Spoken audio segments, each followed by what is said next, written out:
Si me conoces, sabrás que soy un ser de costumbres. Me gusta repetir las cosas, no sé, me da tranquilidad. Amo la rutina y una que tenemos es que casi todos los domingos, el 95% de las veces después de misa, vamos a comer. Y vamos a comer a Dairy Queen. Con niños pequeños por años me he familiarizado con este papelito. Si no sabes qué es, la verdad, ni lo leo ya. Lo he visto tanto que sé qué es, pero si lo lees, dice que puedes canjearlo por un cono gratis para niños.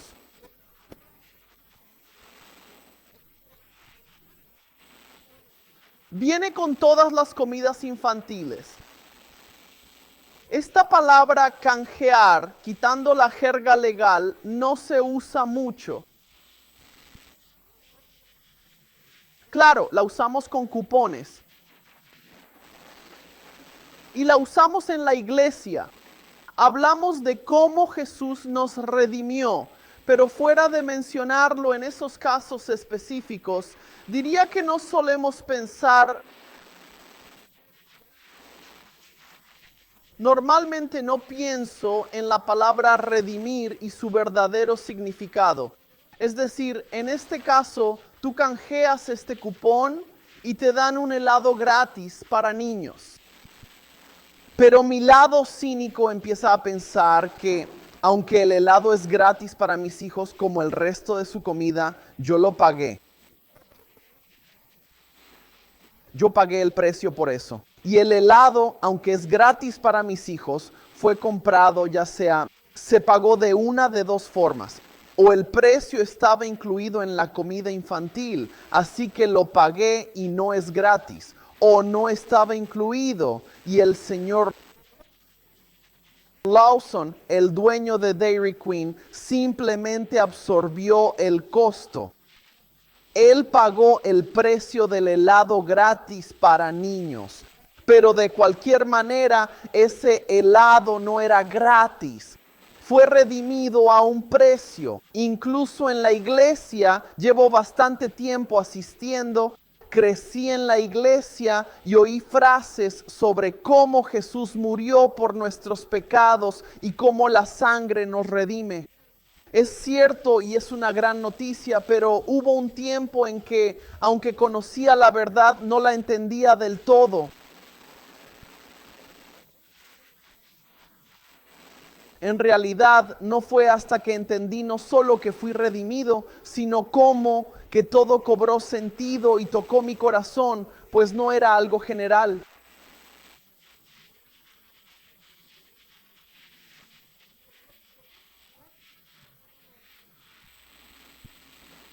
La salvación, la redención de Jesús fue muy específica, fue algo muy personal. Muchos en la iglesia conocen el Evangelio, saben que son redimidos, pero esa realidad no los ha impactado totalmente.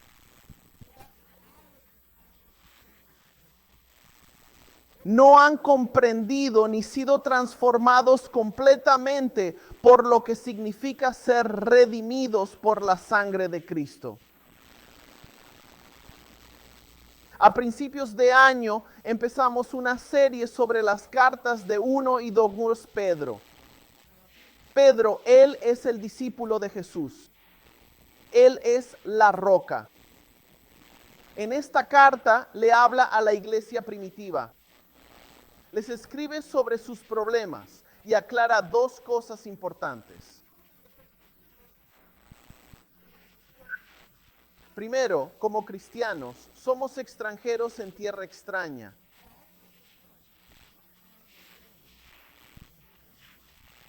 Este mundo no es nuestro hogar, pero estamos aquí por un tiempo. Nuestro hogar está junto a Cristo. Nuestro hogar está en el cielo.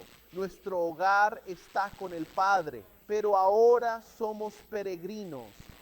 Somos forasteros, extraños en una tierra extranjera.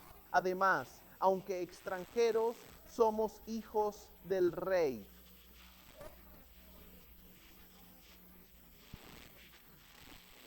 Somos hijos de Dios con sus derechos y privilegios. Y como hijos del Rey, debemos ser como Él. Estamos llamados a vivir como Él. Estamos llamados a una vida santa. Esta iglesia primitiva enfrentaba persecución por su fe, por sus creencias.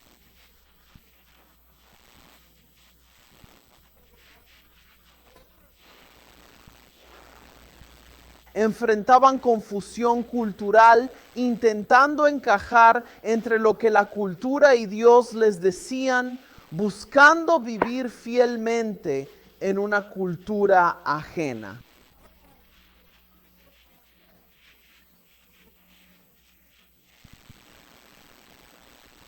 Si suena familiar, es donde estamos hoy, tratando de encajar como extranjeros, pero como hijos del Rey.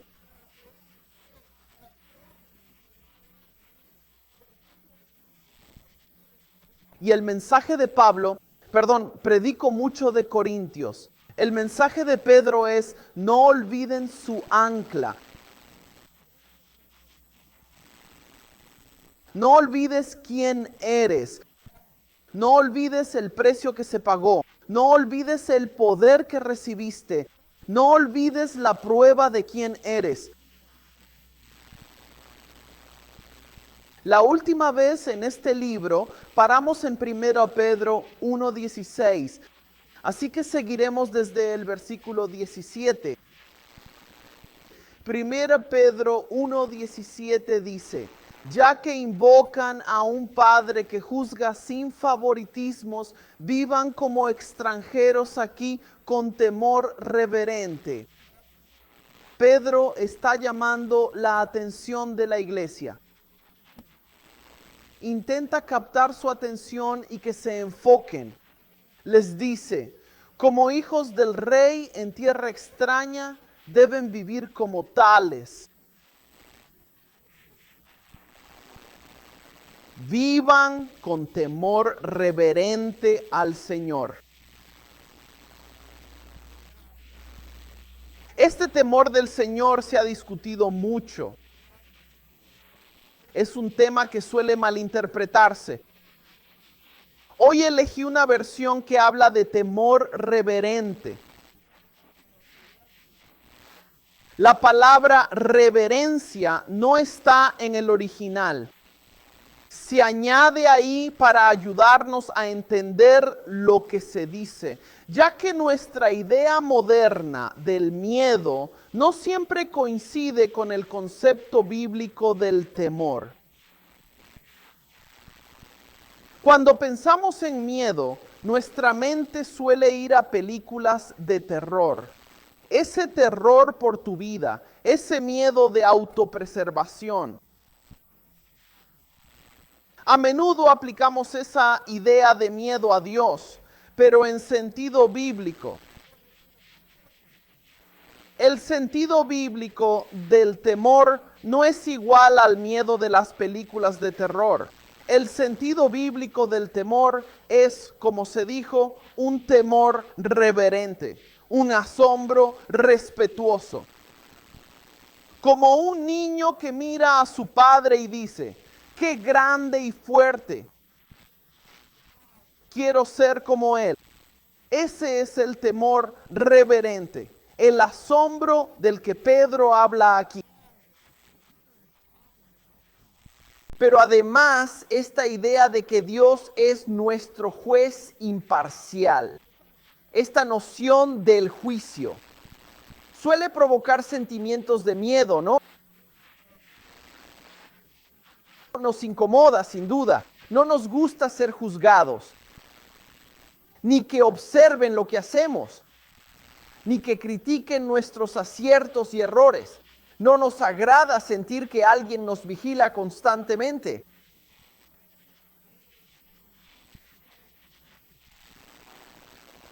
Así que esta idea del juicio nos desagrada.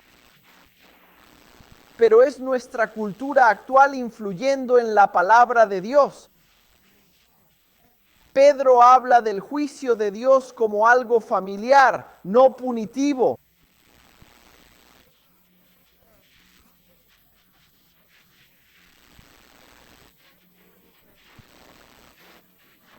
Una guía, más bien. René y yo tenemos hijos y los cuidamos. Los vigilamos para guiarlos, no para pillarlos haciendo algo mal.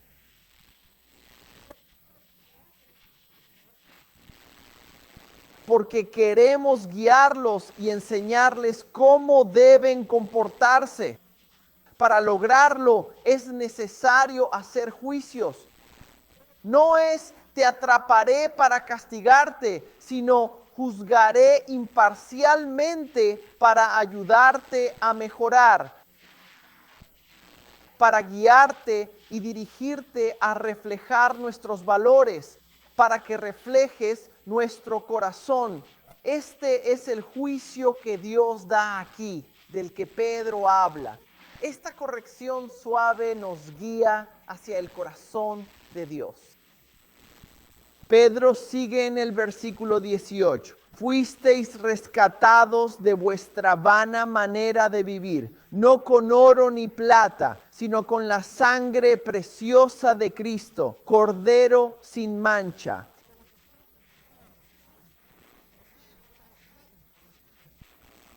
Él fue elegido antes de crear el mundo, pero se reveló en estos tiempos por ustedes. Por Él creen en Dios, que lo resucitó y glorificó. Así su fe y esperanza están en Dios. Pedro nos lleva al mercado. Esta idea de redención. Solemos pensar en ella como un cupón, algo que se canjea por otra cosa. Pero en esa época, la iglesia, la gente a la que Pedro habla, al oír redención, no pensaban en un cupón. Pensaban en el mercado y la redención de esclavos, pues ahí se vendían. Los esclavos se vendían por un precio para servir al amo. Y si un esclavo iba a ser liberado, había que pagar el precio. Alguien tenía que pagar ese precio para redimirlos, para salvarlos de la esclavitud. Y dice que el precio con el que nos compraron no fueron solo unas monedas aquí y allá. No era algo tan valioso como el oro y la plata, que son perecederos y se desvanecerán. En cambio, fuimos comprados con lo imperecedero, aquello que durará para siempre, la sangre preciosa de Cristo al morir en la cruz por nuestros pecados. Y esto no fue algo que Dios improvisó. Ese fue el plan desde el principio. No era que Dios probara todo lo demás. Bueno, quizás si lo hacemos así, tal vez lo intente de esta manera. Vale, me estoy quedando sin opciones. Supongo que como último recurso daré a mi hijo en sacrificio y quizás funcione.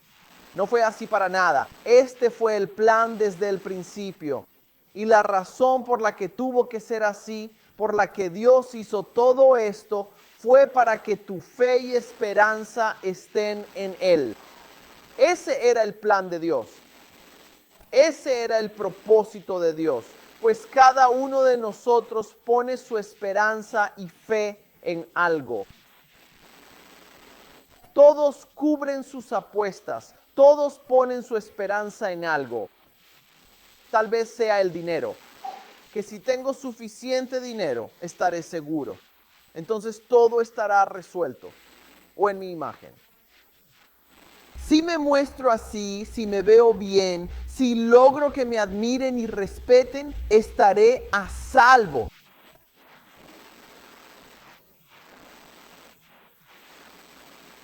Otros lo buscan en la política.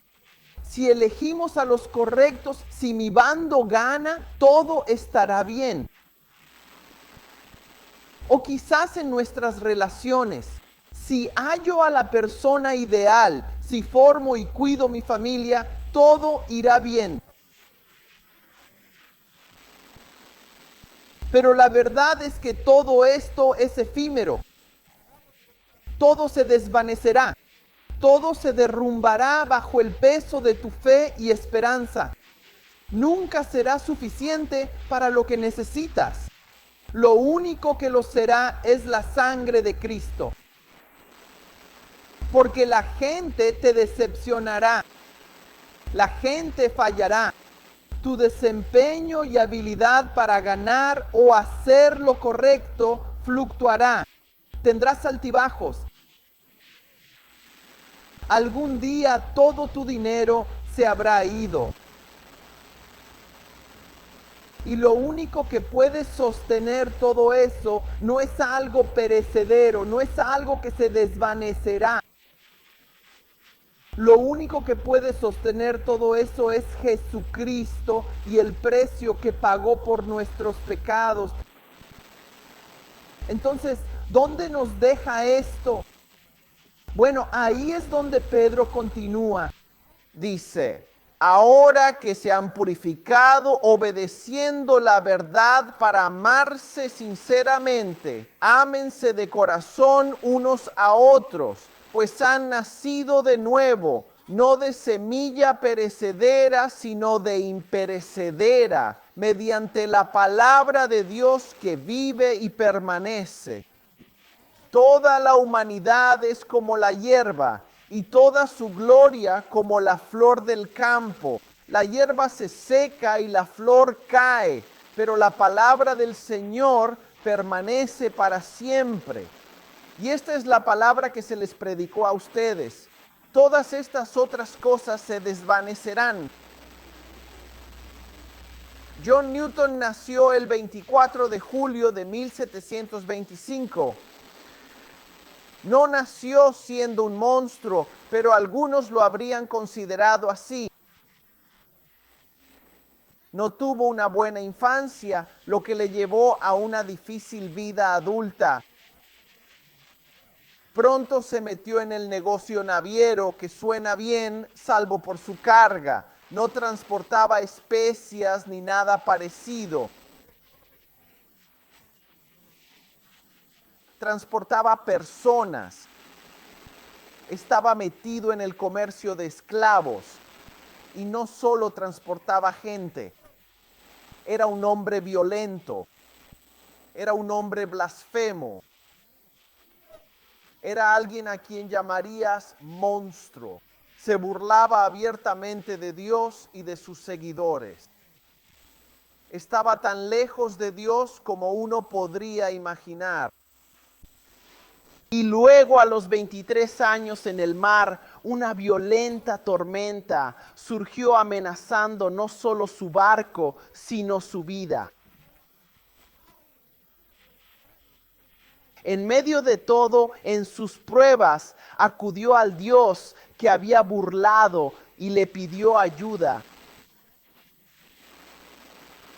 Y Dios le respondió. Eso inició un viaje, un proceso en su vida que lo cambiaría para siempre. Verás, John Newton no solo tuvo una sensación cálida y difusa. John Newton no solo obtuvo una paz interior que lo haría sentir mejor consigo mismo. No, este viaje, este proceso, esta interacción con Dios puso su vida patas arriba. Pronto se dio cuenta de que no podía seguir en el comercio de esclavos. No podía seguir siendo el hombre que siempre había sido. Con el tiempo se convirtió en pastor. Y pensarías que dejó atrás esos horrores, pero las cosas que hizo aún lo afectaban. Esos horrores de sus acciones nunca lo abandonaron. Escribió un folleto pensamientos sobre la trata de esclavos africanos, donde arremetió contra toda la inhumanidad y atrocidades que se cometían.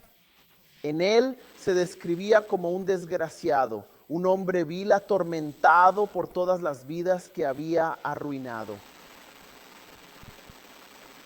Más tarde escribiría una canción, una que tal vez conozcas. Una canción cuya letra dice: sublime gracia, cuán dulce el son, que salvó a un infeliz como yo. Perdido estaba y me encontró.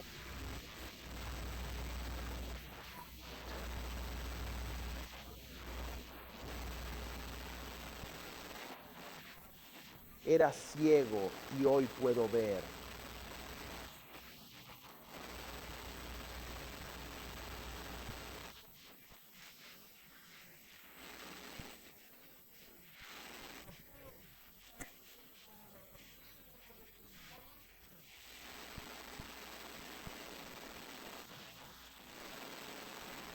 La vida de John Newton es una historia de redención. Dios lo transformó de un hombre opuesto a todo lo divino, un monstruo, y lo redimió. Pagó el precio, no por sentimientos cálidos o paz interior para seguir igual, sino para redimirlo y cambiarlo completamente. Y ese es el punto de Pedro aquí. Hemos sido redimidos, nos compraron a un precio increíble. La sangre preciosa de Jesús nos rescató. Creemos que Jesús nos salvó, pero estaba en prisión encadenado y Jesús abrió la puerta. Jesús vino, rompió mis cadenas y me liberó. Y eso es cierto. Pero en esa imagen olvidamos el costo, olvidamos lo que costó, lo que Jesús hizo por nuestra libertad.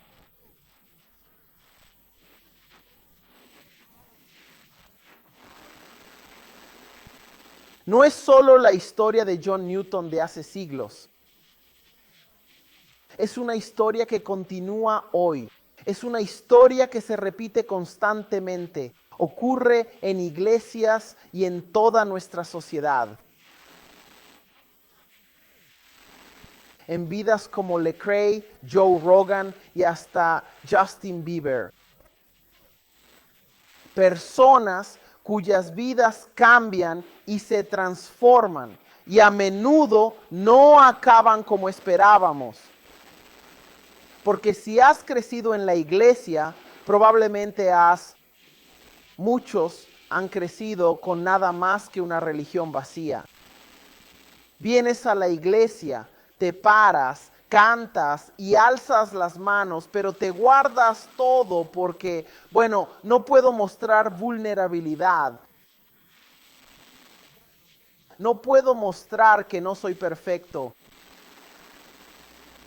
O has heredado una fe de ajetreo, debo hacer más, lograr más, porque si no, no estoy realmente salvo.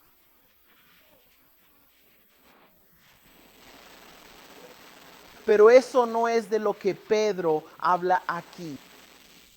Pedro no habla de una religión vacía. Pedro no habla de ganar tu salvación. Pedro habla de los resultados de la redención. Al ser redimidos, al entender el precio pagado, no podemos seguir igual. Como John Newton, no podemos seguir viviendo igual. Ya no somos los mismos que antes. Porque el amor de Cristo no nos deja esa opción. Es un amor que te cambia, que te transforma. No es solo venir, cantar y levantar las manos en adoración, haciendo lo correcto.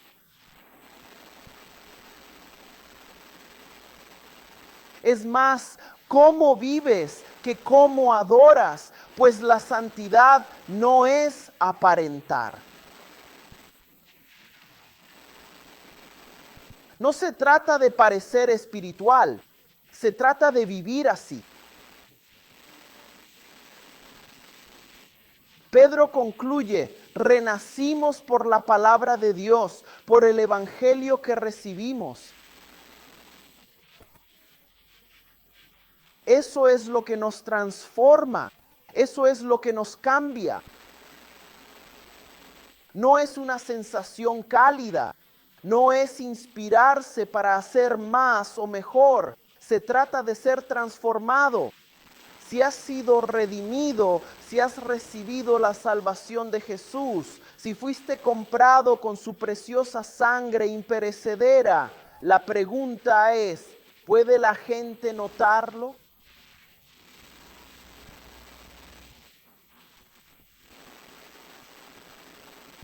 ¿Se puede ver en tu vida?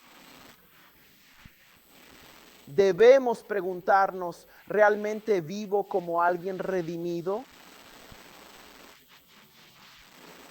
Verás, John Newton no pudo evitarlo.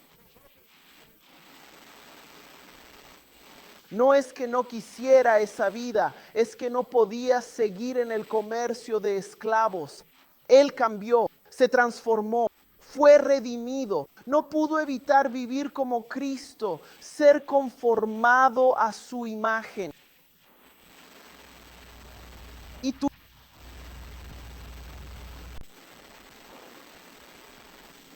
te desafío, no te conformes. No te conformes con lo rutinario. No te conformes con lo de siempre. No te conformes con seguir a la masa. No te conformes con una vida insensible.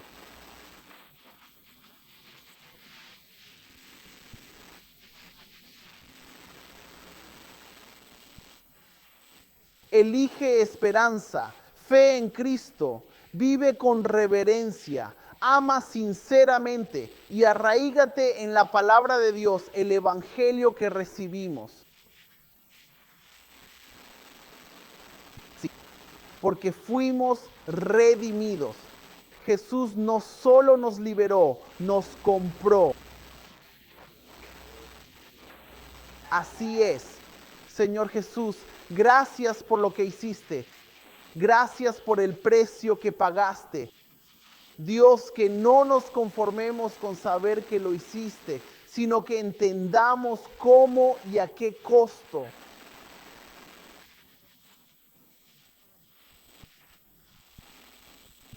Dios, al entender lo que has hecho para redimirnos, que nos cambie y transforme.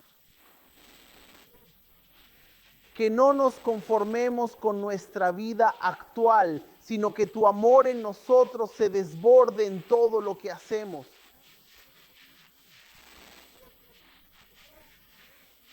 Que busquemos conocerte más y amar a otros como tú, siendo igual de amorosos y perdonadores. Dios, que vivamos como redimidos, como quienes fueron comprados a precio imperecedero. Que al andar este camino como extranjeros, no olvidemos nuestro ancla ni quienes nos llamaste a ser.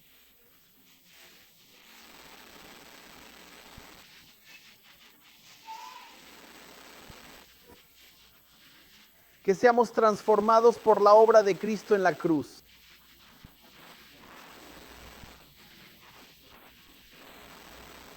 Acompáñanos esta semana, te ruego. Que seamos transformados. Dios, sigue transformándonos, cambiando nuestros corazones y vidas para vivir como redimidos. En el santo nombre de Jesús oramos. Amén. Dios los bendiga. Los quiero. Nos vemos la próxima semana. Mi familia irá a Dairy Queen después. si quieren unirse. O la próxima semana en la secundaria a las 10:30.